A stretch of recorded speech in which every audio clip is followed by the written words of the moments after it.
magbabalik ka. Naku hoy, hindi na, bigti na lang pag pinayagan ka magkamali pa. Doon ka na sa lalaki mong lagi kang kinikita, na pinili mo kahit na ako ang mas pambihira. Ano ngayon siya na ba yung pinagmamalaki? Bakit merong magandang buhay agad kang nagpakante? Kaya pala nung huling kita ikay nagmamadali. Akala ko tungkol sa aral, ba't biglang sumalis? Ano, tuwang-tuwa ka na dahil nasaktan mo ako nung nabigo ka. Ang bumuos sa'yo, diba ako wala kong balak at intention sa'yo ay manumbat. Ito wakas ng pagdurusa na walang pamagat. Ano, tuwang-tuwa ka na dahil nasaktan mo ako nung nabigo ka. Ang bumuos sa'yo, diba ako wala kong balak at intention sa'yo ay manumbat. Ito wakas ng pagdurusa na walang pamagat.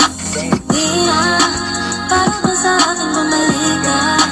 Alaala ayoko na makita pa. Huwag mong gawin pa sa bintana.